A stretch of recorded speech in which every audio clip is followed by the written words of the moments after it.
Welcome back. For question 7, we are asked, how do you find the mode in a list of letters?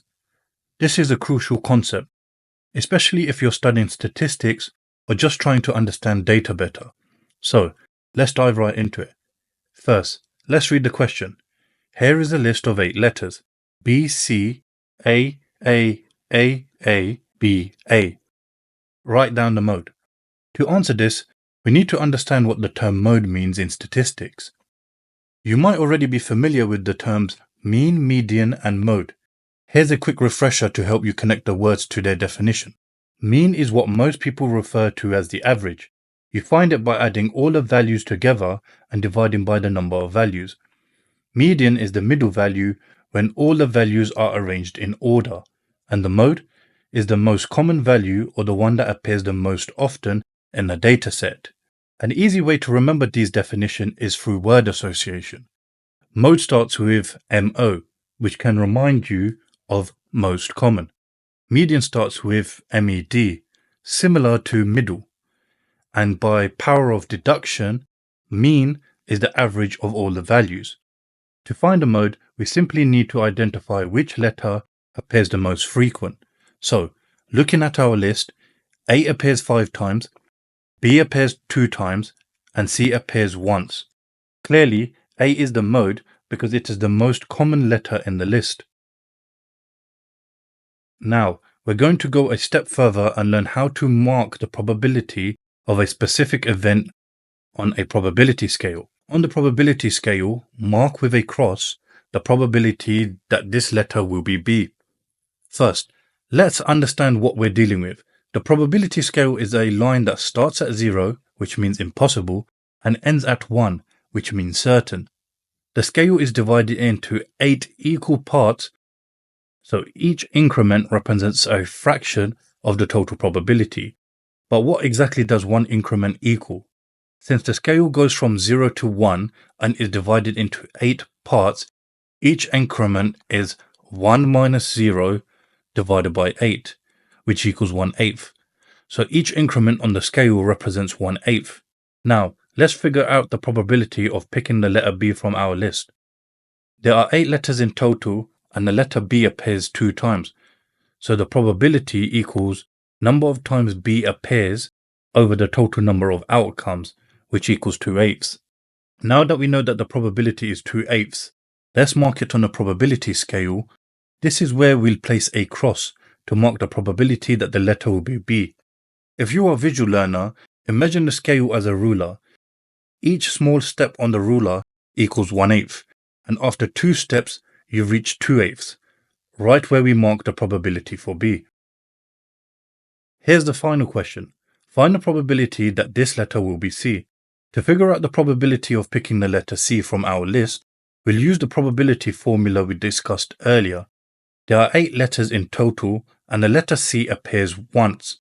So the probability will equal the number of times C appears over the total number of outcomes, which equals 1/8. To visualize this, imagine a pie chart divided into 8 equal slices. Each slice represents one of the letters. Only one of those slices would be labeled C, showing just how small the chance is to pick C compared to other letters like A. Question 8 involves an essential algebra topic, solving one-step equations. This might sound simple, but it's crucial to understand it correctly because it's the foundation for solving more complex equations in the future. Let's dive in. Here's the problem we're going to solve. Solve m minus 3 equals 4. This is a classic example of a one-step equation where we just need to perform one operation to find the value of m. First, let's talk about what it means to solve a one-step equation. In algebra, solving an equation is like balancing a scale. Whatever you do to one side of the equation, you must do to the other side to keep it balanced. In the equation m minus 3 equals 4, our goal is to find the value of m. Right now, m has 3 subtracted from it, and we want to undo that subtraction to get m by itself. When we move a number across the equal sign, we perform the inverse operation to isolate the variable, which is the letter m. Inverse operation means doing the opposite of the current operation. If the equation involves subtraction, we'll use addition and vice versa.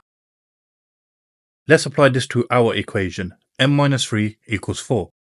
So we get m minus 3 plus 3 equals 4 plus 3. Notice how we add 3 to both sides. This keeps the equation balanced. Now, we simplify our expression, and this gives us m equals 7. That's our solution. Now, here's where students sometimes get confused. When you move a number across the equal sign, its operation changes because you're applying the inverse operation. If it's negative on one side, it becomes positive on the other side. If it's positive, it becomes negative. But remember, you're not just moving it, you're adding or subtracting on both sides to keep the equation balanced. For the next part, we're going to solve an algebra problem, but we're going to do it in a way that's super easy to understand using fruits. Let's get started with the problem. So 3n plus n equals 24. Let's imagine that instead of numbers and letters, we're dealing with fruit. Think of it that different letters represent different types of fruit. You can only add up letters that are the same, or fruits that are the same. So think of n as a type of fruit, like oranges. So when you see 3n, think of it as 3 oranges. And when you see n by itself, think of it as 1 orange. Now, if I told you that you have 3 oranges, and then I gave you 1 more orange, how many oranges would you have in total? You simply add up the oranges because they're the same type of fruit. So 3 oranges plus 1 orange equals 4 oranges. In maths, it works exactly the same way. 3n plus n equals 4n. We've just combined the like terms, adding the number of n's together. Now that we know 3n plus n equals 4n, our equation is simplified to 4n equals 24. Next, we want to find out what 1 orange, or 1n, is worth. Since 4 oranges equal 24, we divide both sides by 4 to figure out how much 1 orange is worth. This gives us n equals 6. Just remember, when you're dealing with letters in maths, think of them like fruits. You can only add or combine the same types together, just like you'd add oranges with oranges, not oranges with bananas.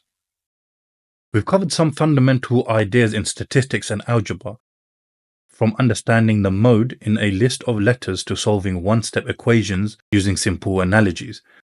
Whether you're dealing with probabilities or combining like terms, these skills are essential for tackling more advanced maths problems. Thanks for watching, and until next time, keep practicing and stay curious.